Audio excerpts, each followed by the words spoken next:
The Supreme Court decision, Mr. President, although immediately executory, is not yet final, thus appealable. Ngayon, naka-appeal na. Marami nagtatanong, kung naka-appeal na, ba't tayo nagmamadali? Na-dismiss ito sa atin. So may I ask the gentleman, what will happen if we prematurely dismiss the case and the Supreme Court subsequently grants the MR and reverses its own decision? The question, Mr. President, is speculative. Yes. May I have a speculative answer, Mr. President? We cannot speculate. We can only guess, second guess. Because on the basis of our experience as a practicing lawyer, Mr. President, ito pong ganitong klaseng desisyon, talaga pong wala na pong kaduda-duda na kahit po mag-file pa tayo ng motion for reconsideration. We are hoping against hope. It is as if we are wishing for the moon. Palagay nyo po, palagay nyo lang po merong isa na nag-reverse. Hindi rin po ma-overturn eh. Kasi po ang kailangan po ninyo ay 8 ang mag-reverse. Sa inakala po ba ninyo meron kayong makukuhang 8 na pumirma doon sa unanimous decision na babalik ta rin po nila yung kanyang sarili. Kaya napakahirap pong mag-speculate, Mr. President.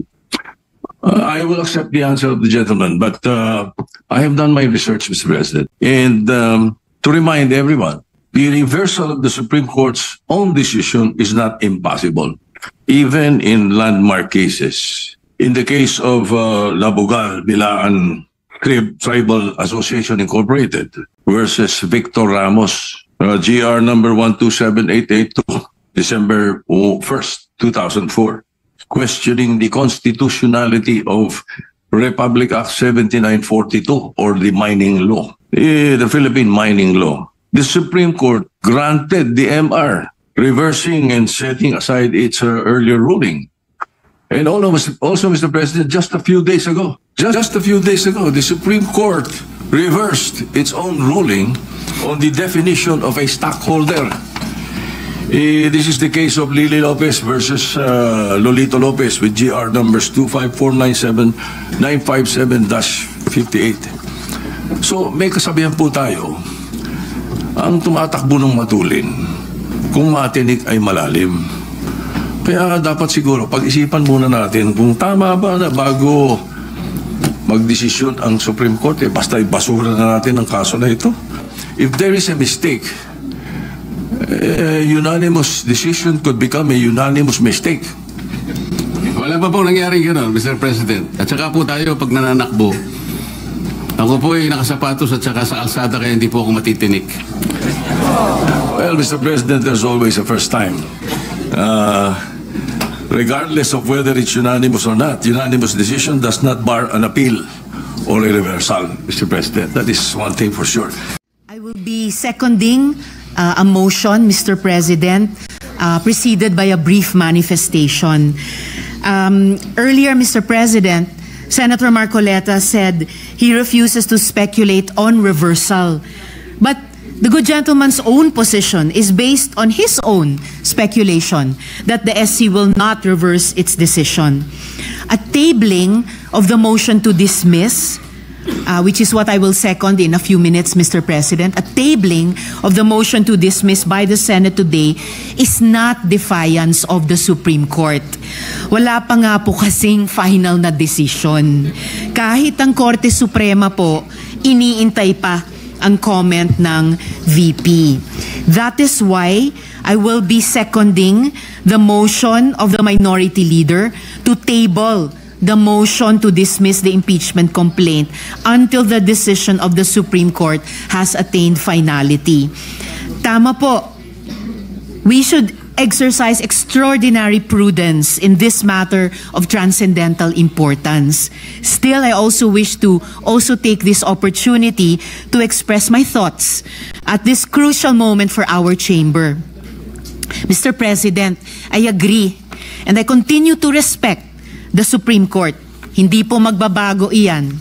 But, Mr. President, hindi naman po ibig sabihin ng respeto ay pananahimik. Lalo na kapag inisip natin kung gaano kalaki ang nakataya dito.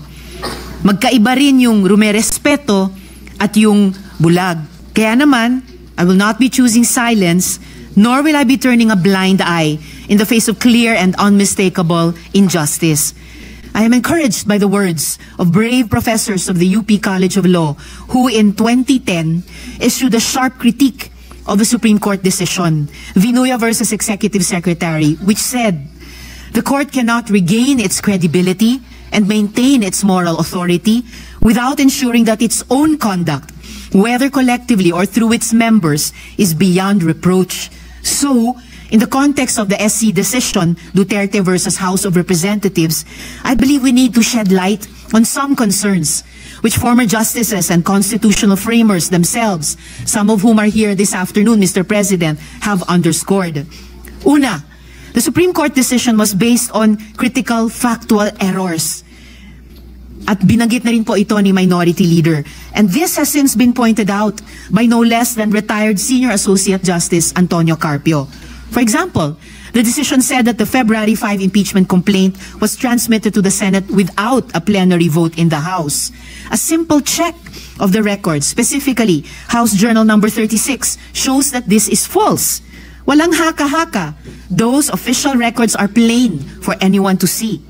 Sabi tuloy ni retired Chief Justice Renato Espuno, na siyang chairman ng Philippine Constitution Association, the Supreme Court was faced with a famine of facts necessary to make a decision invulnerable to constitutional assaults. Pangalawa, actions already taken under a prior and valid interpretation should be recognized as legally effective.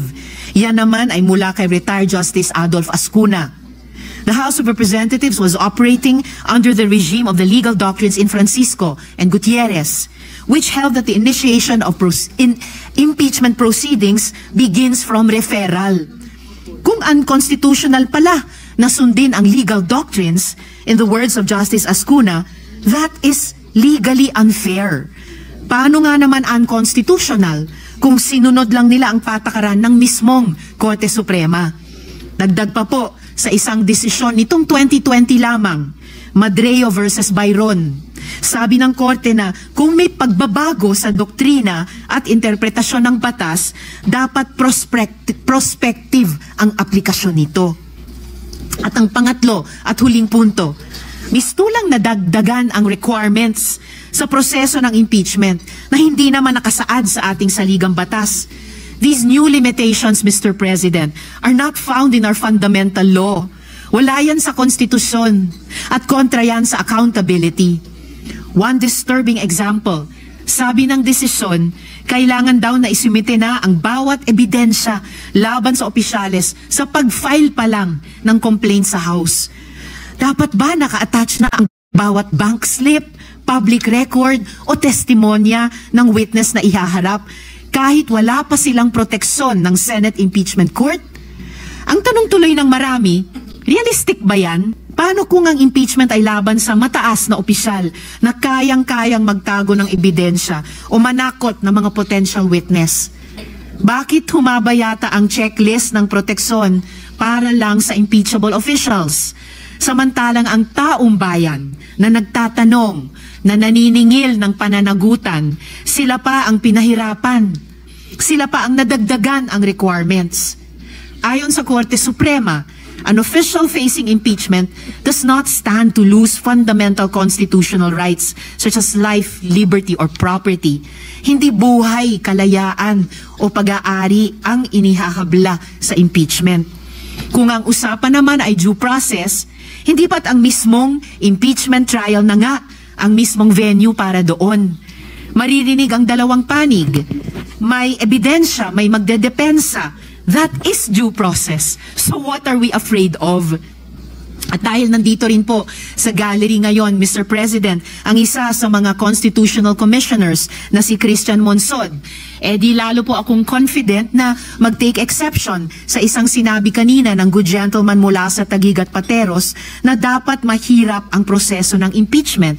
Kontra po doon ang pananaw ng Constitutional Commission kung mababasa po natin ang records ng deliberations ng komisyon, partikular sa panig ni Commissioner Regalado.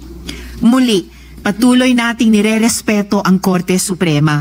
Pero pwede mong respetuhin ang isang institusyon habang nagtatanong at pinag-uusapan ang kanyang desisyon. In Firestone Ceramics Inc. versus Court of Appeals, the court conceded that it is not infallible. Should any error of judgment be perceived, sabi nila, it does not blindly adhere to such error. In this jurisdiction, rectification of an error, more than anything else, is of paramount importance. In the 2010 letter that I mentioned earlier, the UP law professors said that the position of the Supreme Court as the final arbiter of all controversies requires competence and integrity completely above any and all reproach. A breach of these values, the professor said, does violence to the primordial function of the Supreme Court as the ultimate dispenser of justice. And the UP Law Dean who led that letter to the Supreme Court, walang iba po kundi ang nagsulat ng desisyon na ating pinag-uusapan. Dear Mr. President, dear colleagues, I believe this decision is of the highest public interest, whose consequences will echo through time and history. Maraming taon mula ngayon, pag-aaralan at hihimayin ito ng lahat. Mula sa mga estudyante, mga journalist, mga political analyst, mga academics, at higit sa lahat ng ating mga kababayan. One day, and this day will come, history will judge all of us based on our actions today, August 6, 2025. When history comes to remember, let's hope we stood where it mattered, that even in the face of doubt, we did what was right and just. With deep respect for the Supreme Court and all institutions of our country, Mr. President, I therefore second the motion to table the motion to dismiss the impeachment complaint until the decision of the Supreme Court has attained finality. Salamat po, Mr. President. Mr. President, quick Noted reaction. and entered into the records. Senator Marcoleta. Mr. President, unang-una, yung sinabi ko pong speculative, sapagkat it was not based on my own speculation. It was based on my long practice as a litigation lawyer. Wala pa po akong nakitang isang unanimous decision. Ewan ko lamang po kung merong magbo-volunteer ngayon na abogado in the last 40 years na sinasabi ang isang unanimous decision na ang karakter niya ay sinabi na ab initio, void ab initio, unconstitutional, violative of due process. Maybe if we can speculate that all the members of the Supreme Court after the filing of the motion for reconsideration will resort to the worst angels of their nature. Maybe baka ganun lang. What do we expect? We expect that 8 of them will reverse themselves altogether? Kung sakasakali naman po na in-archive natin or whatever word is applicable at sinabi under miraculous circumstances, sinabi ng Supreme Court, we are all reversing ourselves. E di continue natin. Anong problema?